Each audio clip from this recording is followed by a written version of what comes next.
বুদ্ধং শরণং গচ্ছামি, ধর্মং শরণং গচ্ছামি, সংঘং শরণং গচ্ছামি।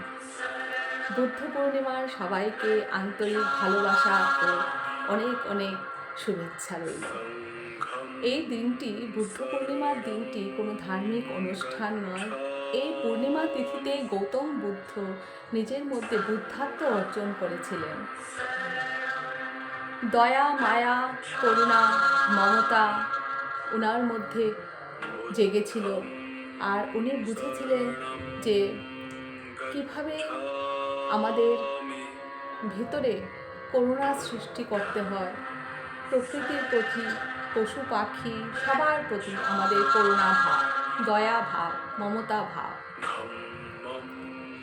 শুধু গৌতম বুদ্ধ নয়, বুদ্ধ পুরুষ সবাই, যাদের মধ্যে আত্মজ্ঞান আর সেই বোধ জ্ঞান সৃষ্টি হয়, সবাই বৌদ্ধ পুরুষ।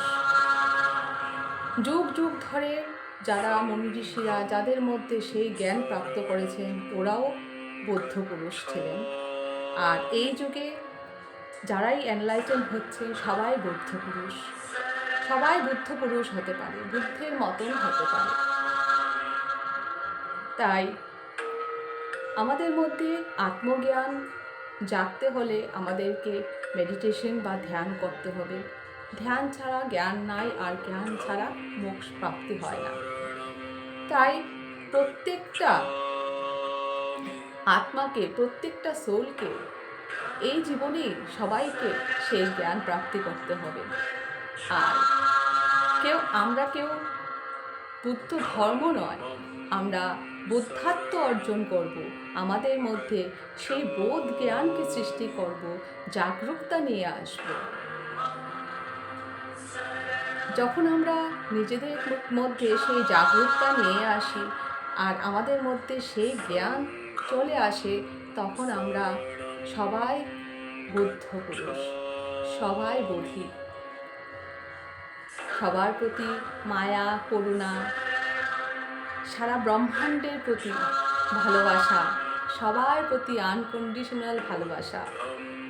ভালোবাসায় নিজেকে একদম উজাড় করে দেওয়া।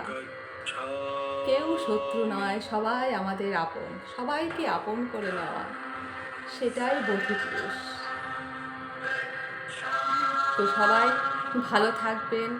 আর এই দিনটিকে সবাই সেই ধ্যানের মাধ্যমে আত্মজ্ঞান বৃদ্ধি করার জন্য আপনারা নিশ্চয়ই সবাই এই দিনটিকে ধ্যান সাধনা করে সেই জ্ঞানটা নেওয়ার চেষ্টা করবেন।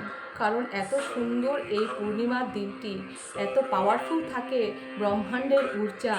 তখন যদি আমরা আমাদের জীবনকে পজিটিভ দিকে নিয়ে যেতে পারি আর আমাদের জীবনকে ট্রান্সফর্ম করতে পারি, তাহলে প্রত্যেক ঘরে ঘরে একজন কেন, সবাই প্রত্যেক ঘরে ঘরে বুদ্ধ তৈরি হতে পারবে।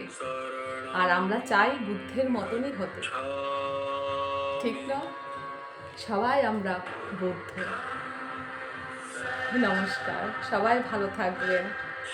আর সবারও আমি থ্যাংক ইউ জানাবো ইউনিভার্সকে, থ্যাংক ইউ জানাবো গৌতম বুদ্ধকে, যিনি আমাদেরকে এই আনাপানাসতি ধ্যানটি শিখিয়ে গেছেন।